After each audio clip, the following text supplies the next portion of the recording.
down. And then you have the adhesive property of water, which assembles everything together. So these are the life-giving properties of water that we in medicine never understood. And this is what I've brought out, and I have published in my book, Your Body's Many Crimes for Water. And now, after 10 years of that book being in the public arena, I've decided to blow the horn on the pharmaceutical industry and also the AMA and the doctors in mainstream medicine, and explain that actually because of their lack of understanding of water, they've created an environment where the drug industry has taken advantage and has converted our healers' protocol into a killer's protocol.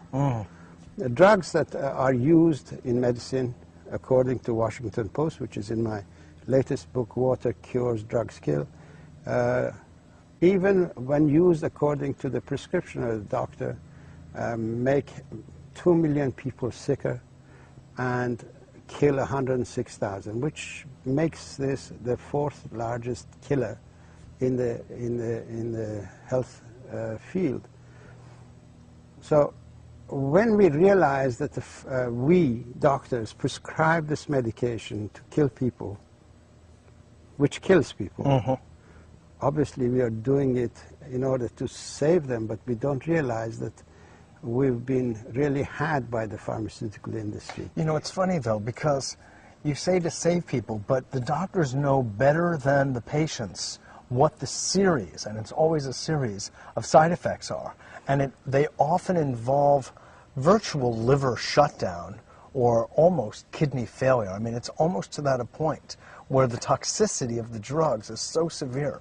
It makes one really question what the doctors are thinking relative to the life-saving effects of these drugs.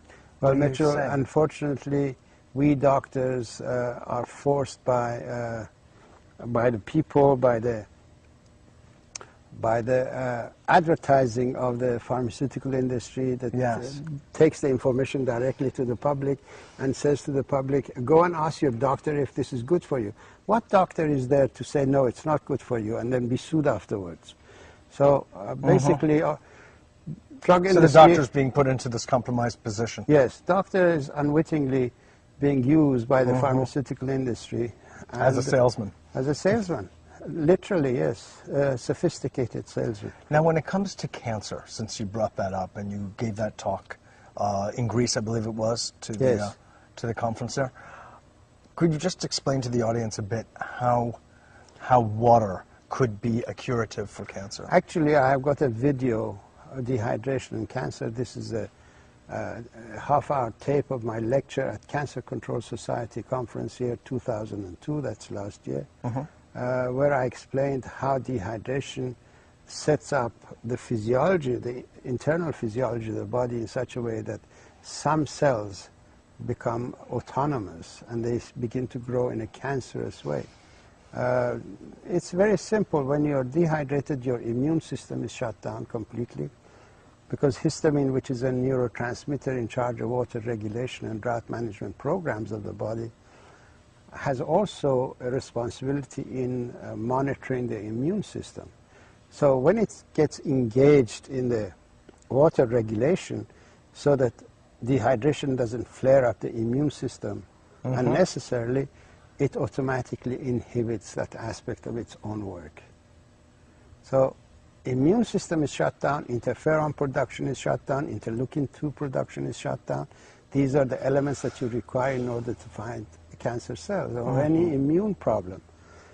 So dehydration is directly responsible. Then in dehydration, we lose some of our essential amino acids, tryptophan, tyrosine, and so on, because they're used as antioxidants. When you don't have enough water to secrete the toxic waste out of your body, then some other thing has to neutralize the acidity or toxic effect of the toxic waste.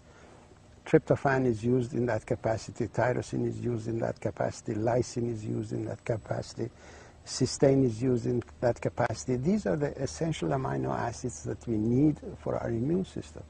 So that aspect of the immune system is shut down too. Tryptophan in itself, with lysine, tryptophan, lysine,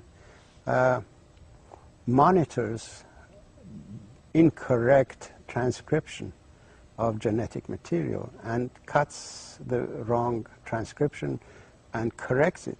When tryptophan is not there, wrong transcriptions are not corrected. So you get cancerous transcription going through. And in dehydration, we lose the receptor system around the cells. As you know, each cell is in a water environment in the same way as we have satellite dishes to bring information to people. The cells of the body have their own satellite dishes for watery environment. They receive the information and they process that information. Now, in dehydration, this satellite system is shut down. All the receptors go into the cell, and the cell has no means of connection to the outside. So it doesn't recognize there is a cell next to it. So it begins to grow and expand and expand.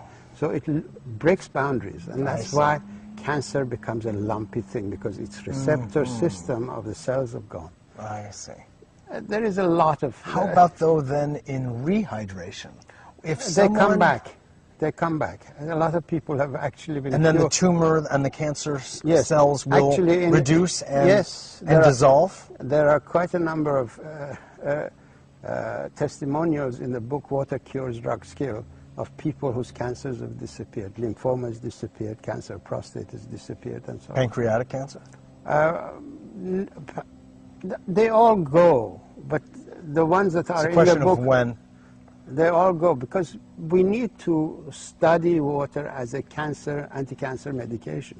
Once we do that, for each different discipline, we need to have a protocol for that. Sure. But personal observations of people is that their cancers have reduced. Now, you brought your findings to the AMA, to the FDA, to NIH. Yes. And they ridiculed it. Obviously, what I propose... It drove them to drink. What I propose is not a money-making situation. So the sick care system survives and thrives on people staying sick. If they cure people who are sick, then there is no reason for their existence. So they realize this outcome, and naturally they try to push this information out of the way. But as philosophers of science have said, Thomas Kuhn, when such a situation, conflict arises, then you have to go to the public and let the public be judged. Yes. And that's what I have done. These books are in order to arouse the public and inform the public that this is an issue before them, and they should force the government, the NIH, the FDA to look at water as a medication and begin to study it, and stop being subservient to the pharmaceutical industry that enjoys killing people in order to make money. You use the word in your new book, terrorism, kind of a gradual terrorism. Well, could you explain that further? Well, I think the pharmaceutical industry is terrorizing people with their advertising campaign and creating fear in them, forcing them to go to their doctors and ask for medication that the pharmaceutical industry wants them to have. And naturally, these medications have got side effects, and as you know, it kills. So what they're doing is a terroristic act. Well, and terrorism is not only when you explode a building. Any act that is based on fraud so deep that kills people, that constitutes a form of terrorism.